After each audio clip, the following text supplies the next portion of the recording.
The journey of Joseph, from the pit to the palace. Chapter 1.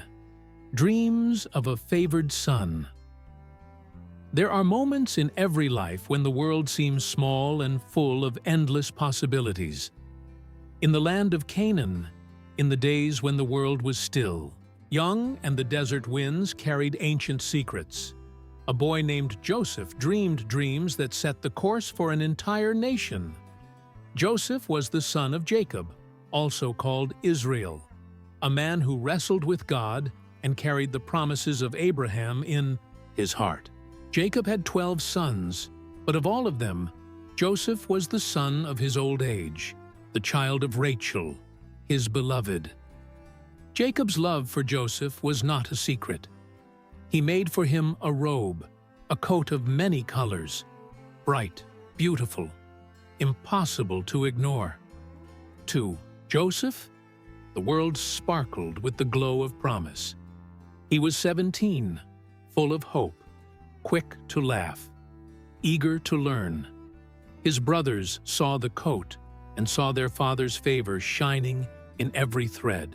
Jealousy began its quiet work. But Joseph was not content to simply wear his coat and live in the safety of his father's tents. God was stirring something deep within him. Joseph began to dream. These were not ordinary dreams. He felt them, pulsing with meaning, vibrant as the sunrise after a desert storm. One morning, Joseph awoke with a start, his heart beating hard. He hurried to find his brothers, his eyes wide with wonder. "Listen to this dream I had," he said, breathless. "We were binding sheaves of grain out in the field when suddenly my sheaf rose and stood upright, while your sheaves gathered around mine and bowed down to it." His brothers stared at him, silent at first. Then their words cut through the air, sharp as thorns. "Do you intend to reign over us? Will you actually rule us?" Their laughter was bitter, tinged with something darker, a wound already forming in their hearts. But Joseph dreamed again, and again he could not keep it to himself. "Listen," he said the next day, "I had another dream, and this time the sun and moon and 11 stars were bowing down to me." Even Jacob, hearing this, rebuked Joseph gently. "What is this dream you had? Will your mother and I and your brothers actually come and bow down to the ground before you?" But though he questioned his son, Jacob remembered the words. He had lived long enough to know that dreams can sometimes be the whispers of God. Joseph's brothers, however, were not so patient. Every word, every glance, every colored thread of Joseph's robe became a reminder that they were not chosen. They grumbled among themselves as they tended the flocks, their hearts hardening day by day. But Joseph was not blind to their stares or deaf to their mutterings. There were moments, walking alone in the twilight, when fear would flicker across his heart. Yet the dreams would not leave him. They chased him at night, filling his mind with images of glory and surrender. Joseph did not understand, but somehow he trusted. Days passed, and the seasons shifted. The sun grew hotter, and the sheep grazed on the far hills. Joseph's brothers went to pasture their father's flocks near Shechem, far from home. Jacob, worried for their safety, called Joseph to his side. "Go and see if all is well with your brothers, and with the flocks," he said, resting a hand on Joseph's shoulder. "Then come back and tell me." So Joseph set out from the valley of Hebron, his robe bright against the dusty road, his heart beating with hope and a touch of dread. He searched for his brothers, wandering first to Shechem and then further, asking after them along the way. Finally, he found them in Dothan.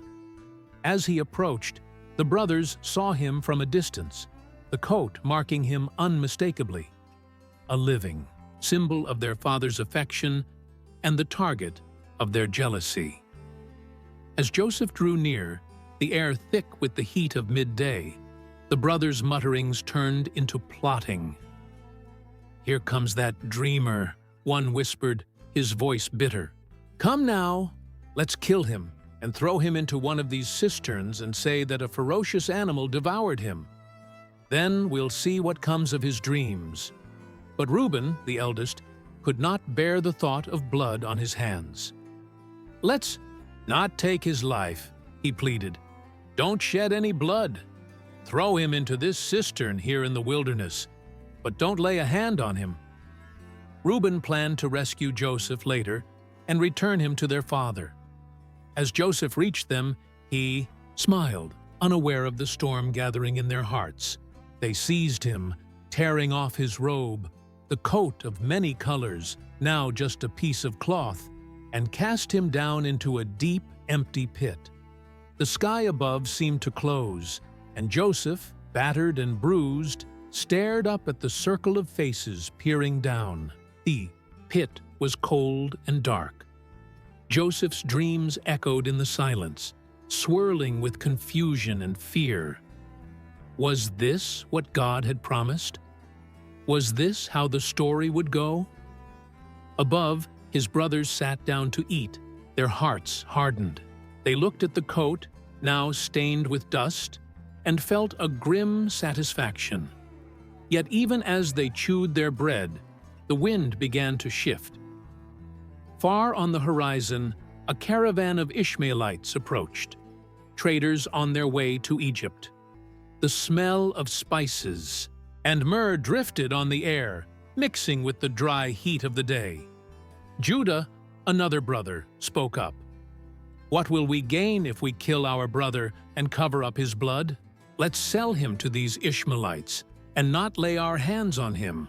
After all, he is our brother, our own flesh and blood."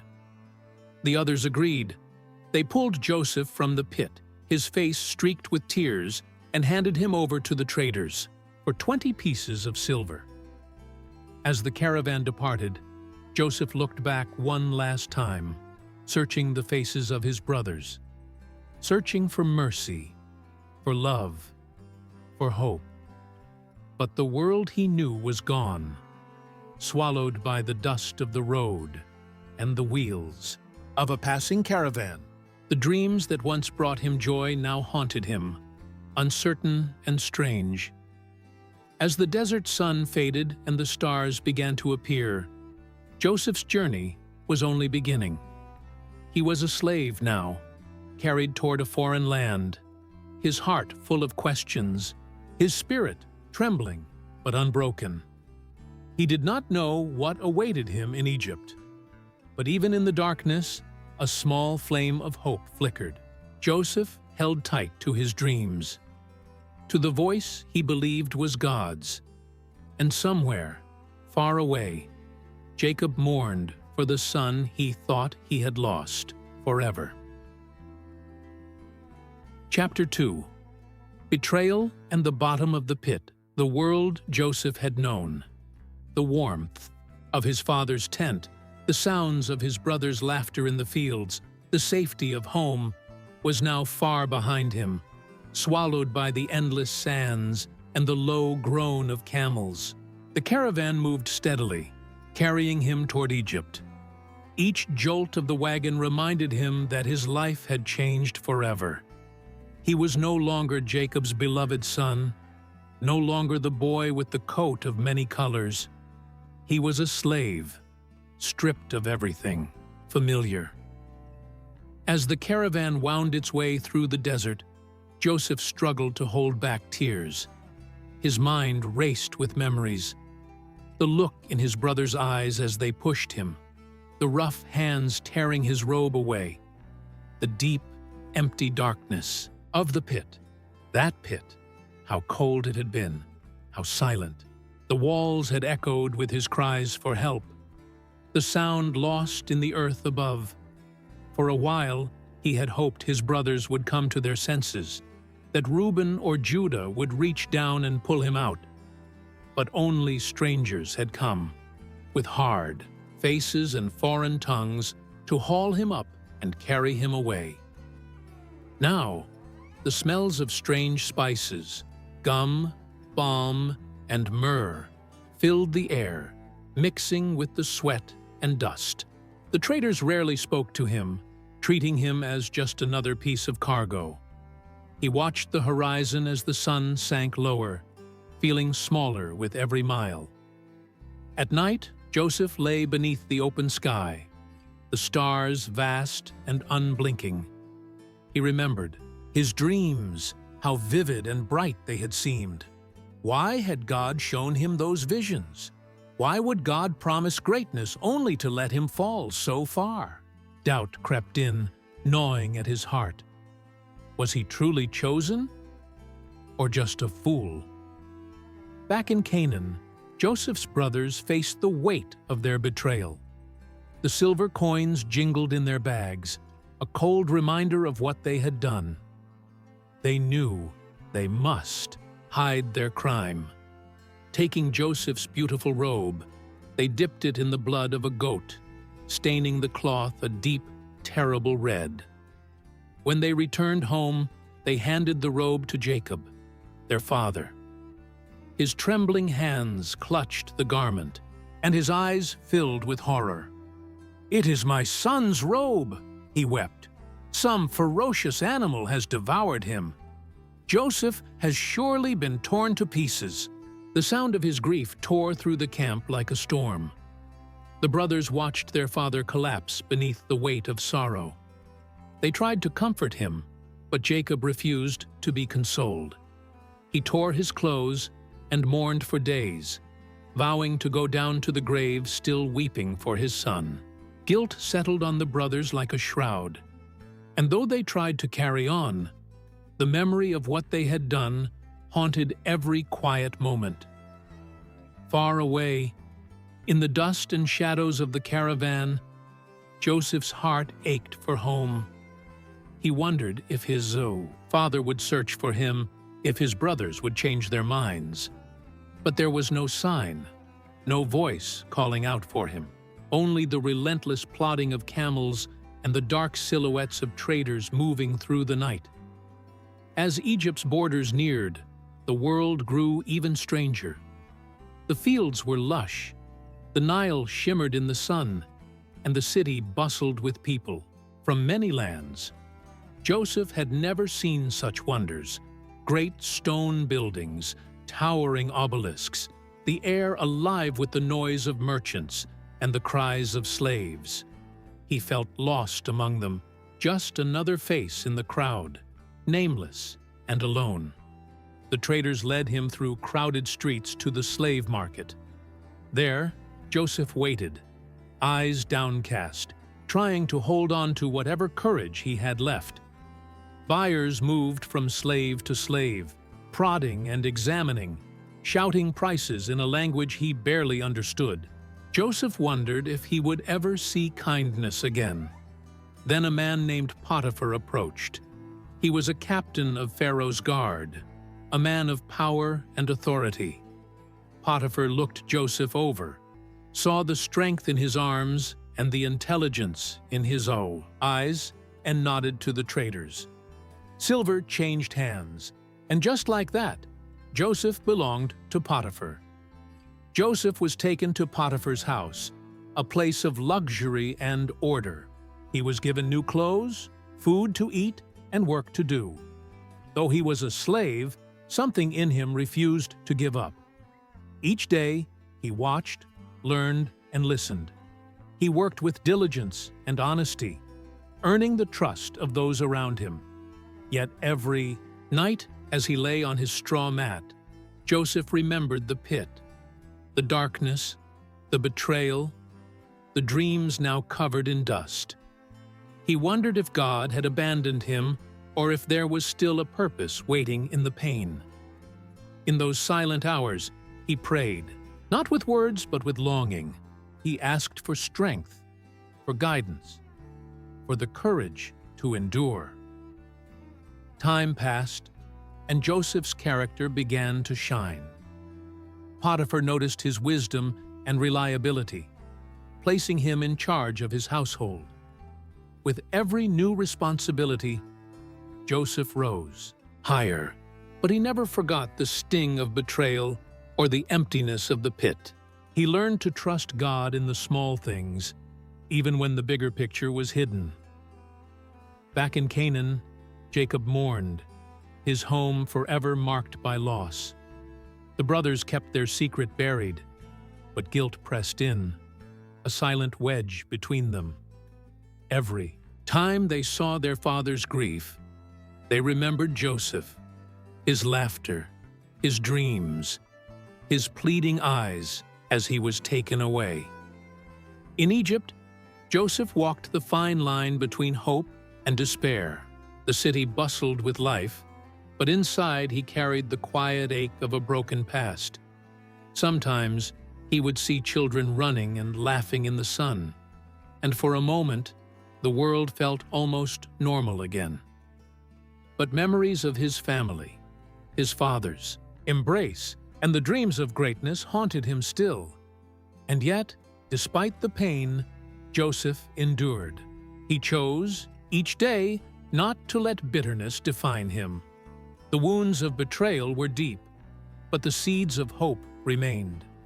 Joseph could not see the end of his journey, but he clung to faith, believing that somehow, in some way, God still saw him, even in the lowest pit. He was a stranger in a foreign land, a slave in the house of a powerful man. But Joseph's story was far from over. In the silence of his heart, he listened for God's whisper, for the promise buried beneath his pain. The journey from the pit had only just begun, and even as the shadows lengthened, a new chapter awaited, one that would test the very core of his character and faith. Chapter 3. Slavery in Egypt. Egypt, for centuries, the very name conjured images of splendor, power, and mystery. Yet, for Joseph, stepping onto Egyptian soil for the first time, all those wonders were veiled behind the cold iron bars of his reality. The city was alive with sounds and colors he'd never seen. The markets, the river, the endless swirl of people from every nation. But Joseph moved among them not as a guest or a merchant, but as property, a stranger in chains, a price on his head. Potiphar's estate was a place of order and strict expectation. Walls of white stone gleamed in the morning sun, shaded by towering palm trees and the gentle sweep of hanging gardens. Servants moved quickly, heads bowed, each with a duty and a place. Joseph was assigned the hardest, most menial tasks at first: sweeping courtyards, carrying water, scrubbing floors until his fingers ached. But Joseph did not rebel or complain. Even in the ache of his heart, he remembered the God of his father Jacob, the God who had promised to be with him. So Joseph worked with care. He studied the rhythms of the house, the moods of the other servants, the routines of his new master. Every day he chose diligence over despair, faithfulness over anger. And quietly, the house of Potiphar began to change. It was not long before Potiphar noticed, where Joseph worked, things prospered. Gardens grew greener, livestock thrived, the household ran smoothly. There was something about this young Hebrew, a quiet wisdom, an honesty that could not be shaken. Potiphar, shrewd and observant, recognized the difference. He promoted Joseph step by step until Joseph was put in charge of his entire household.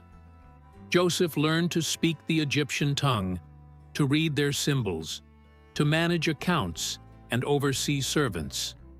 The bitterness of betrayal was still there, but with each new responsibility, Joseph's confidence grew. His hands grew strong, but his spirit stayed gentle. He treated the other servants with kindness, helping those who struggled, comforting those who were afraid. In a foreign land, Joseph became a light in the shadows. Still, the weight of memory pressed on him. Some nights, when the house was quiet, and only the wind rustled through the palm leaves, Joseph would remember home, the laughter of his youngest brother Benjamin, the soft voice of his father, the dreams that once seemed so real. Sometimes he wondered if his brothers remembered him at all, if they ever felt remorse for what they had done. The ache of longing never fully faded. Yet Joseph believed God was with him. He saw the evidence in the little things, a sudden success. In the market, a new friendship among the servants, a moment of peace in the midst of chaos. Though alone, he trusted that the same God who gave him dreams would not abandon him in this strange land. But peace in Potiphar's house was fragile, threatened by dangers Joseph could not foresee. Potiphar's wife, drawn by Joseph's youth and strength, began to watch him with hungry eyes. Day after day, she called him, tempting him, asking him to betray his master and his own honor. Joseph was afraid, but he stood firm. "How could I do such a wicked thing and sin against God?" he would say, turning away, refusing her advances. The temptations grew, the pressure mounting with every passing day. Potiphar's wife, humiliated by his rejection, grew angry and desperate. She devised a plan, waiting for the perfect moment to strike. One afternoon, when the house was empty and the air thick with silence, she caught Joseph by his robe, her voice urgent. "Lie with me," she demanded. Joseph pulled away, leaving his garment in her hands as he fled out of the house. His heart pounded with fear and shame, but he would not betray his master or his God. Potiphar's wife screamed, summoning the other servants. Holding Joseph's robe, she accused him of trying to violate her, turning her hurt pride into a lie that would shatter Joseph's fragile peace. Potiphar, hearing the story, burned with anger. Trust broken, his heart hardened, he ordered Joseph to be thrown into prison, the place where the king's prisoners were confined. The world shifted again. In an instant, Joseph lost everything he had worked for: his position, his freedom, even the respect he had earned. The cold darkness of the prison closed around him, heavy with the stench of despair and forgotten dreams. Yet even there, in the lowest depths, Joseph refused to let go of hope. The God of his fathers had not abandoned him in the pit, and he would not abandon him now. Joseph prayed, clinging to faith in the shadows. He learned the names and faces of his fellow prisoners, listened to their stories, offered them comfort and compassion. The prison keeper watched Joseph closely, and soon, even in chains, Joseph was trusted with responsibility. He organized tasks, resolved disputes, brought order and peace to a place meant for punishment and misery. The warden put him in charge of all the prisoners, for the Lord was with Joseph and gave him success in whatever he did. Still, nights in prison were long. The dreams that once promised glory now seemed impossibly far away. Joseph wondered if God had forgotten the visions he'd sent. But in the darkness, Joseph discovered a new kind of strength, a faith that could survive betrayal, slavery, and even false accusation. He learned to serve faithfully in any circumstance, to look for God's hand even in suffering. The story of Joseph, the favored son, was now Joseph the slave, Joseph the prisoner. But the story was not over. In the heart of the prison, the seeds of his destiny were still growing, quietly, beneath the surface. What Joseph could not see was that every twist in his journey, the pit, the sail to Egypt, the house of Potiphar, The false accusation was shaping him for something greater. Every loss was teaching him wisdom. Every injustice building his resilience. God's promises were not dead. They were only waiting for the right moment to bloom. And as Joseph lay awake at night, listening to the cries of other prisoners and the creaking of chains, he prayed once more for deliverance. In a land that was not his own, with everything stripped away, Joseph learned to trust not in position, not in people, but in the God who was always with him, even in the darkest hour. Chapter 4. The Prisoner of Dreams. In the shadows of the Egyptian prison, time lost its meaning. Days blurred into nights, and the world above felt distant, almost like a forgotten story. But within those thick stone walls, Joseph's spirit refused to surrender. He moved quietly among the prisoners, his kindness a faint glow in the darkness. Even though his body was shackled, his faith in God remained unbroken, a hidden ember that hardship could not extinguish. The prison was a place of broken men, guilty and innocent alike, all bearing the weight of regret or betrayal. There was anger here and sorrow, but Joseph brought a quiet order. He listened when others needed to talk. He gave comfort to those who mourned. The jailer trusted him, giving him more responsibilities, until Joseph became the silent leader among the prisoners, the one who brought peace where none should be found. And yet, even as he served, Joseph's heart ached with questions. Why had God allowed such injustice? Why had the dreams of his youth led him only to loneliness and chains? At night, Joseph would lay on his rough mat, eyes wide open, replaying memories of home, the faces of his brothers, the voice of his father. He missed them all, Benjamin most of all. Still, he held on to hope, whispering silent prayers into the darkness. One day, the routine of prison was interrupted by the arrival of two new prisoners, men of stature and status, suddenly cast down. They were servants of Pharaoh himself, the chief cupbearer and the chief baker. Both had offended the king and, for reasons Joseph could only guess, had been thrown into the same dungeon. Joseph watched them from afar at first, noticing the fear and confusion on their faces. They did not belong among thieves and murderers.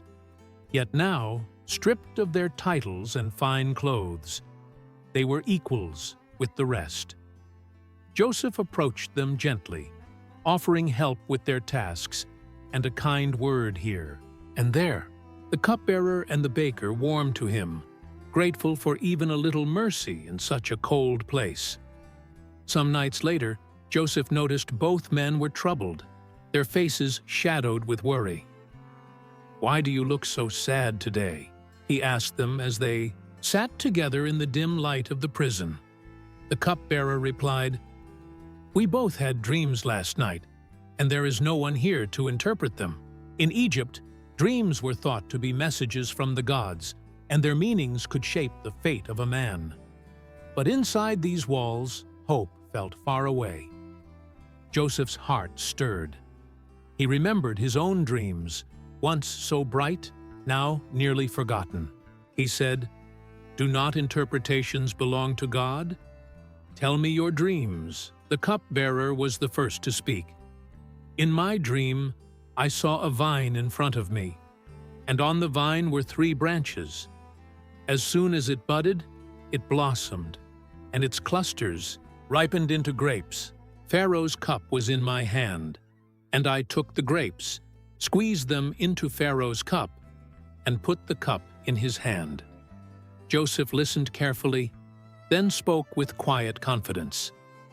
"This is what it means," he said. "The 3 branches are 3 days. Within 3 days, Pharaoh will lift up your head and restore you to your position. You will put Pharaoh's cup in his hand, just as you used to do when you were his cupbearer. But when all goes well with you, remember me and show me kindness. Mention me to Pharaoh and get me out of this prison. For I was forcibly carried off from the land of the Hebrews, and even here I have done nothing to deserve being put in a dungeon." Encouraged by this good news, the chief baker shared his dream. "In my dream, there were 3 baskets of bread on my head. In the top basket were all kinds of baked goods for Pharaoh. But the birds were eating them out of the basket on my head." Joseph's eyes grew serious. "This is what it means," he said softly. "The 3 baskets are 3 days. Within 3 days, Pharaoh will lift off your head and impale your body on a pole, and the birds will eat away your flesh." A hush fell over them. The words lingered in the stale air. Promise for one, doom for the other. The men returned to their beds, their hearts pounding with fear and hope. 3 days passed, each hour stretched by anticipation. Then, on Pharaoh's birthday, the king summoned both men from the prison. Just as Joseph had said, the cupbearer was restored to his post, placing Pharaoh's cup in his hand with trembling reverence. The baker, however, met his end, his fate sealed by the dream and its interpretation. As the cupbearer returned to his life of privilege, Joseph waited. He watched the lights slant through the bars and listened for footsteps that never came. "Remember me," Joseph had pleaded. But as days turned into weeks and weeks into months, hope faded into silence. The cupbearer forgot him. Joseph remained. In prison, the taste of disappointment bitter in his mouth. Yet even now, he refused to surrender his faith.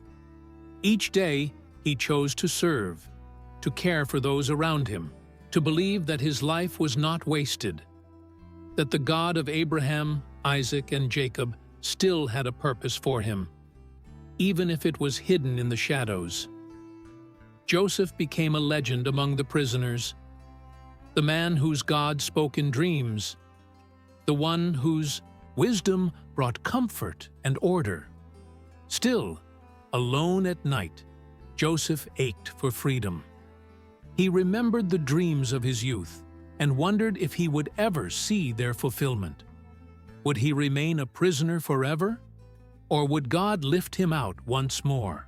But though Joseph could not see the future, God was already moving, setting the stage for a miracle beyond anything Joseph could imagine. The prison that seemed like the end was only a doorway to the next part of his journey, a journey that would change not only his life, but the fate of nations.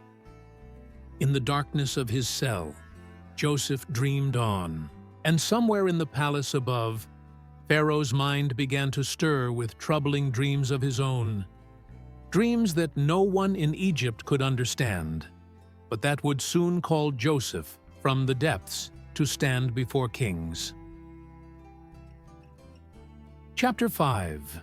Pharaoh's Dream.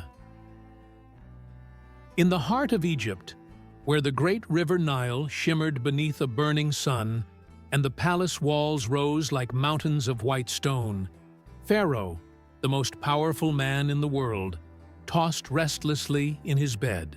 Night after night, strange dreams tormented his sleep. He awoke each morning more troubled than before, his heart pounding, his mind clouded with fear and questions. It began on a night heavy with heat, when even the breezes from the river could not cool the royal chambers. Pharaoh dreamed he was standing by the Nile. Out of the water came 7 cows, sleek and fat, grazing among the reeds. But then, behind them, came 7 other cows, gaunt and ugly, their ribs showing, their eyes hollow with hunger.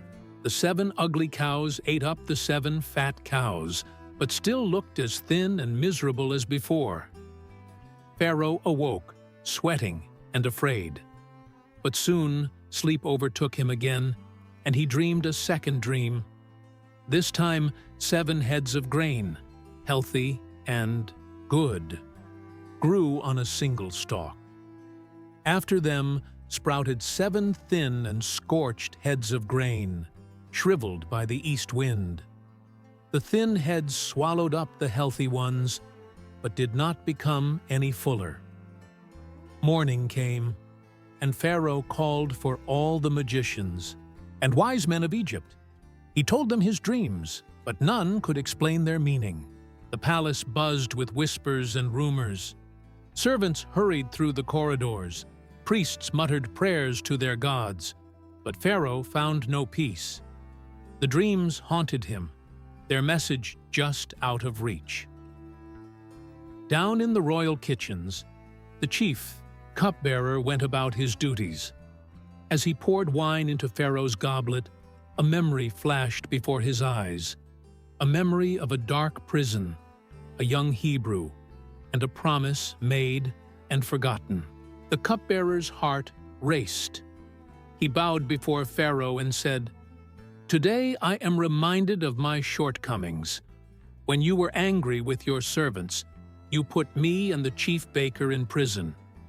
Each of us had a dream the same night, and there was a young Hebrew there with us, a servant of the captain of the guard. We told him our dreams, and he interpreted them for us, giving each man the meaning of his dream. And things turned out exactly as he interpreted them. I was restored to my position, and the baker was executed." Pharaoh's eyes lit with hope. He commanded that Joseph be brought from the prison immediately. Messengers raced down the corridors, past the guards, into the depths of the dungeon. Joseph was roused from his cell, hurriedly washed and shaved, and given fresh clothes.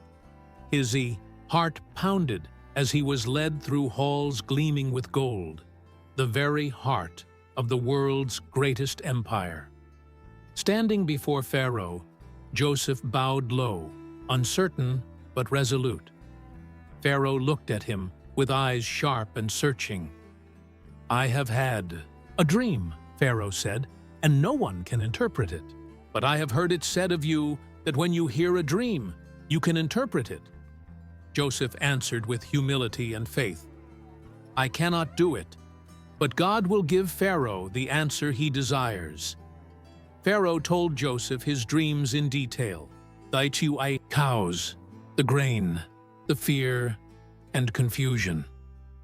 Joseph listened intently, his spirit alert.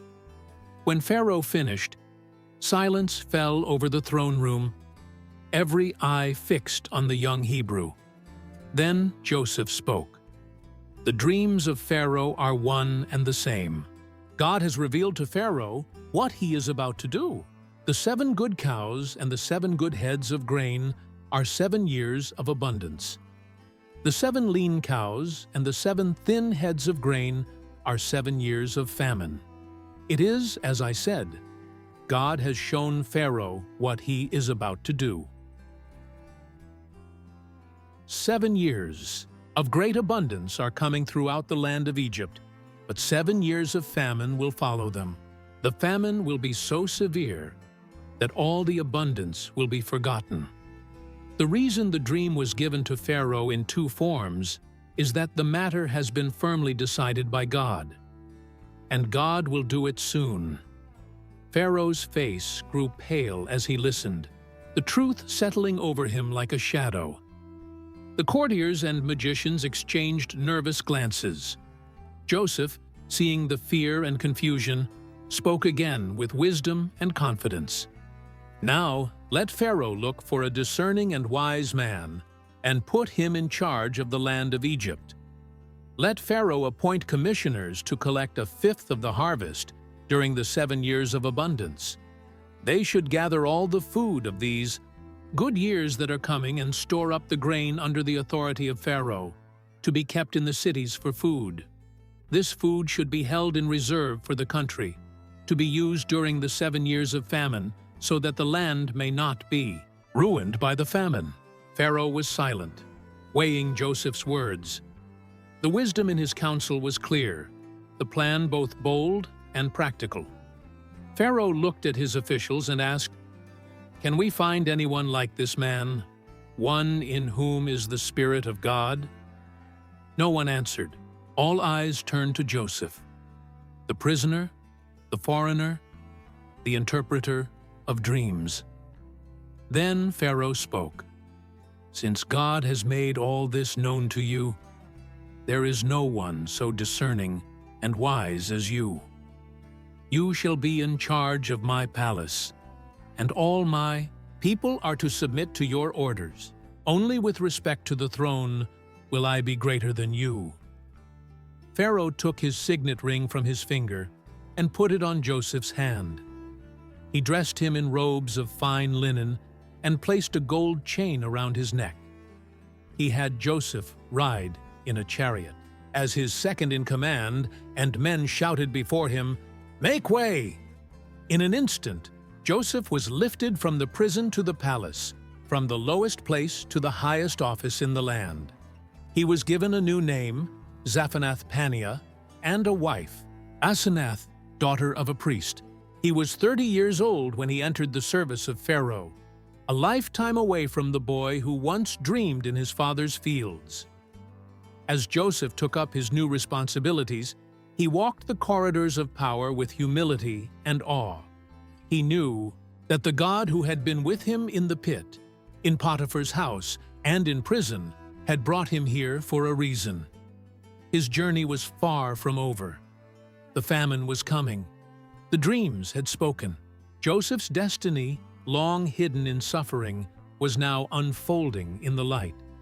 But even as Egypt rejoiced at the wisdom of their new leader, Joseph's heart remembered the land of his birth, the faces of his brothers, and the father who still mourned a lost son. The story was not yet complete. The years of abundance would pass, and soon the world itself would come seeking bread at Joseph's table. Chapter 6. The New Lord of Egypt. The world changes quickly in Egypt, where the Nile determines the fate of all. For 7 years, as Joseph had foretold, the river flooded its banks with generosity. Wheat fields stretched as far as the eye could see, and orchards bowed under the weight of fruit. People marveled at their fortune, and few remembered that disaster had once been prophesied. But Joseph remembered. Every sunrise brought new urgency. He oversaw every detail: grain counted and stored, cities prepared, workers organized, maps drawn, records kept. Joseph was no longer a dreamer in a colored coat.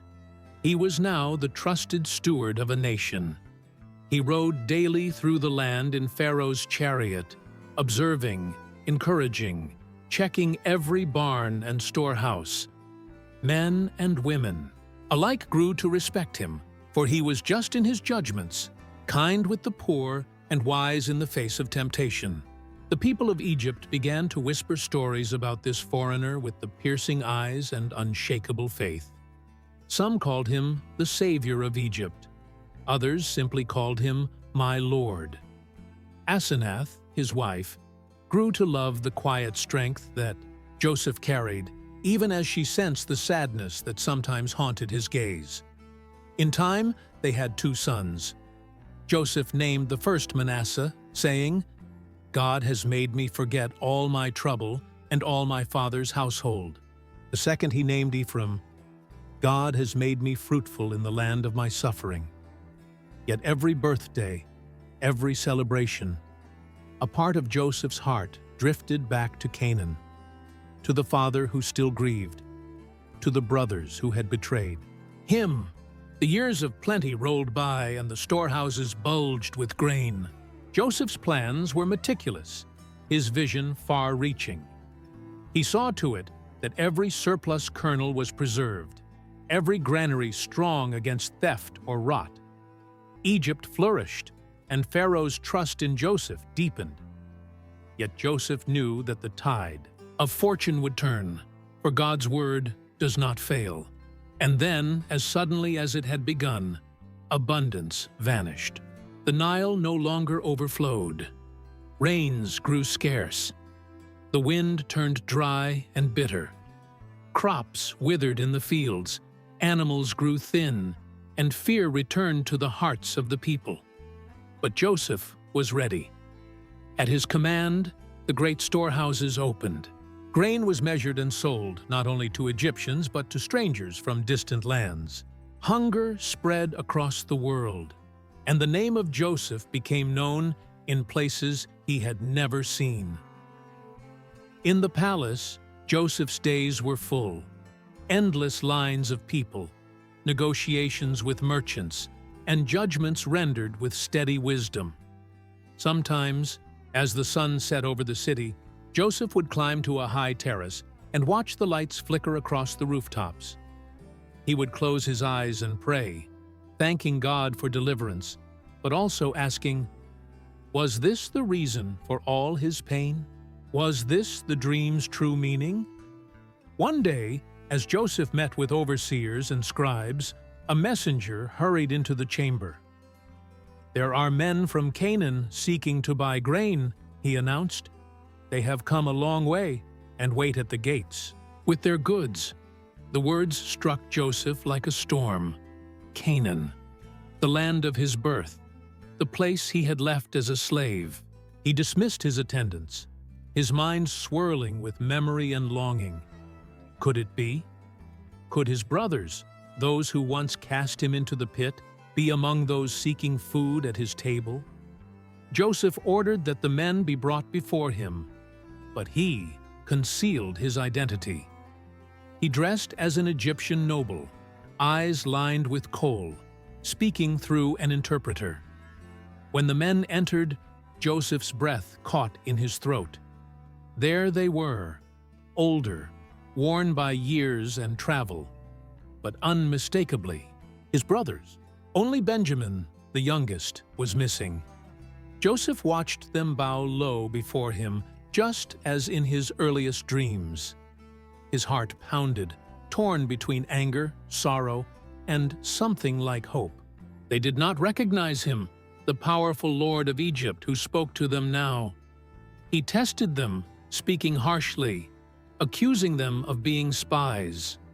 The brothers pleaded for mercy, explaining their father's plight and their desperate need for food.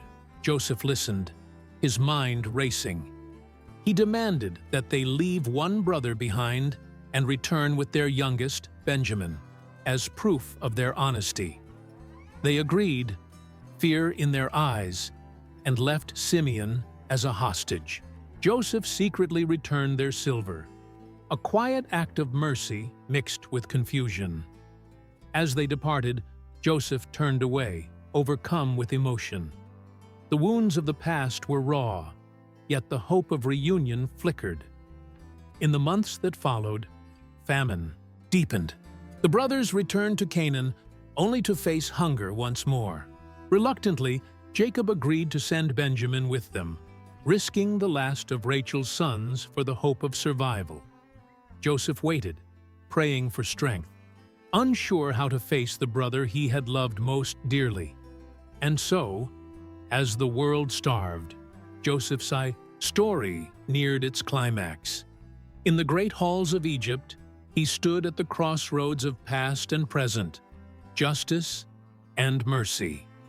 The boy who had been betrayed was now the judge of his betrayers.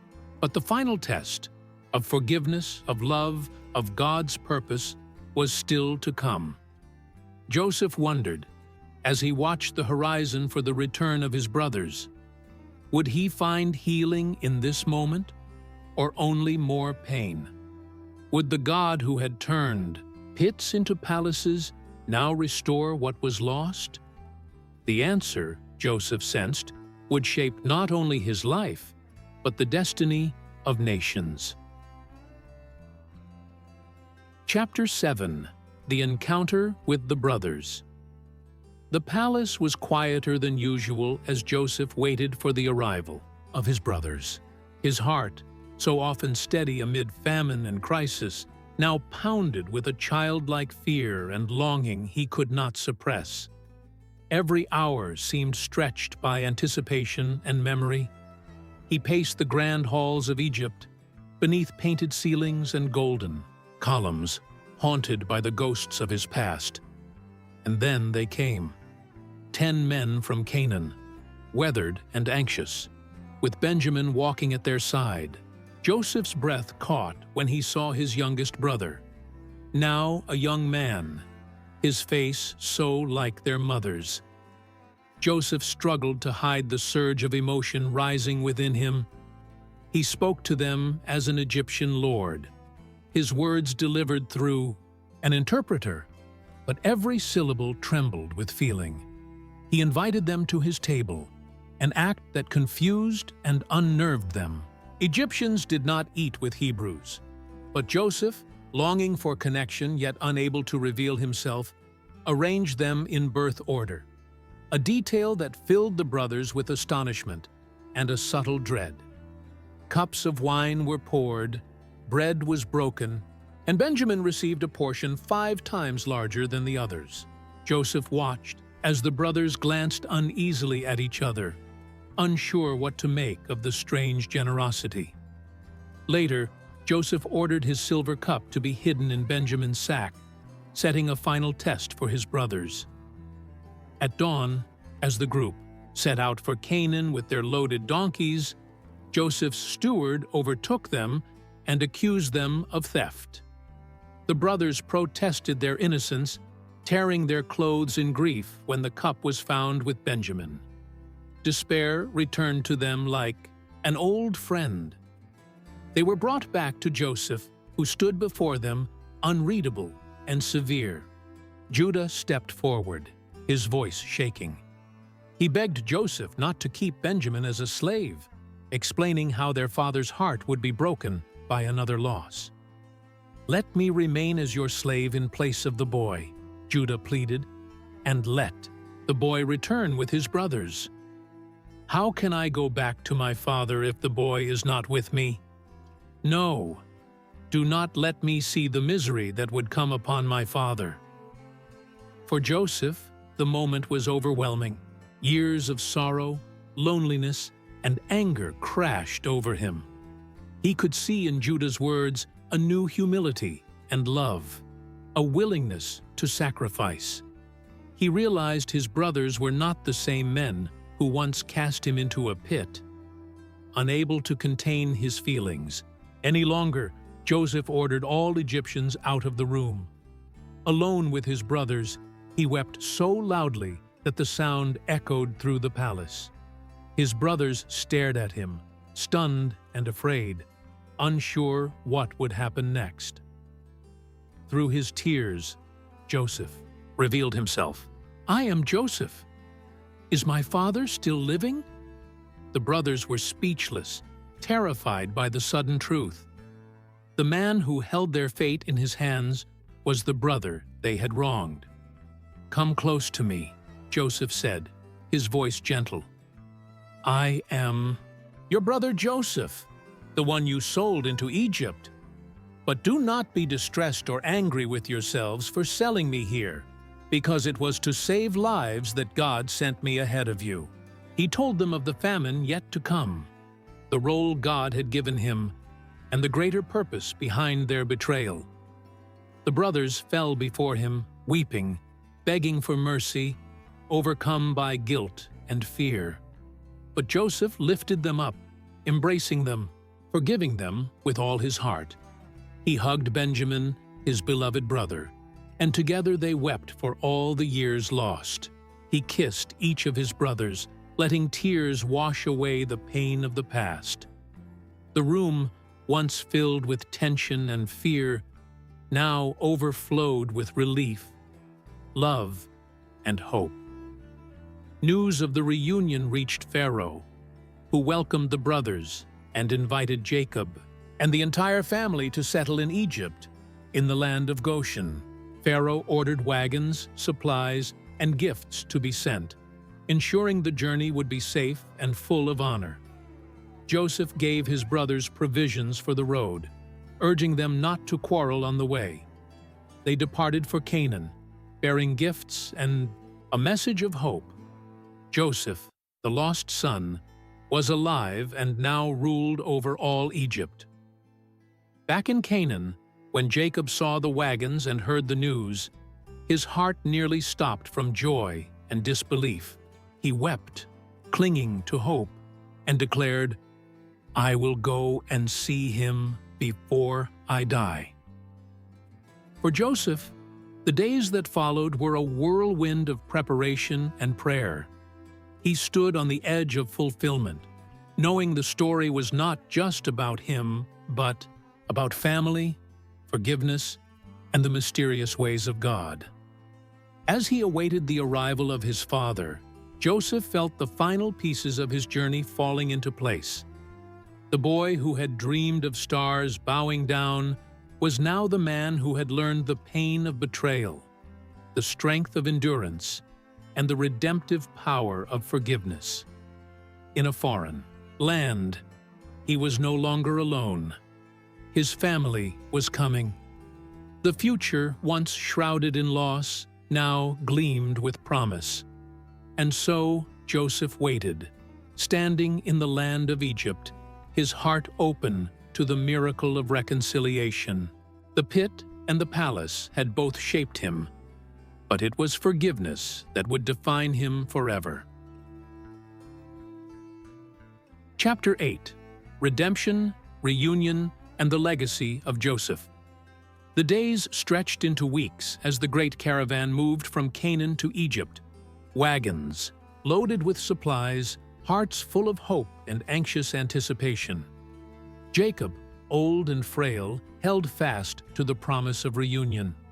He gazed out over the desert, remembering his son's face as a boy, never daring to imagine what the years had made of him. As the journey continued, stories were told around campfires, stories of loss and longing, of famine and dreams, of brothers who had changed, and of a God whose ways are mysterious and deep. At last, the sun rose over Goshen, and Joseph prepared for the moment he had waited for his entire adult life. His heart pounded as he saw the dust cloud in the distance, the approaching wagons, the shapes of his brothers, and the figure of his father leaning heavily on his staff. Tears blurred Joseph's vision. He rushed to meet them, his steps quick and uncertain, the weight of 2 decades pressing on his shoulders. Jacob saw Joseph first, older, dressed in Egyptian finery, but unmistakably his son. Their eyes met, and time seemed to fold in upon itself. Jacob let out a cry, and Joseph embraced him, holding him close, both men weeping openly, words tumbling out in broken sobs. "Now I am ready to die," Jacob whispered, "since I have seen for myself that you are still alive." For days, there was only joy. The family settled in Goshen, the most fertile part of Egypt, where Pharaoh himself had ordered they be treated as honored guests. Joseph arranged everything: land, food, work for his brothers, and care for his father. The years of famine still gnawed at the world outside, but in Goshen there was shelter and hope. As Jacob aged, he blessed his sons one by one, passing on the promises of Abraham and Isaac. He gave a special blessing to Joseph's sons, Manasseh and Ephraim, adopting them as his own and ensuring their place among the tribes of Israel. For Joseph, these moments were bittersweet, a chance to build a new future, but also a reminder of all that had been lost. Yet there were still shadows. After Jacob's death, Joseph's brothers grew fearful again. They remembered their betrayal and wondered if Joseph would now seek revenge. Gathering together, they fell at his feet, pleading, "We are your slaves," willing to pay any price for their guilt. But Joseph, his eyes full of tears, lifted them up. "Don't be afraid," he said softly. Am I in the place of God? You intended to harm me, but God intended it for good, to accomplish what is now being done, the saving of many lives. So then, don't be afraid. I will provide for you and your children."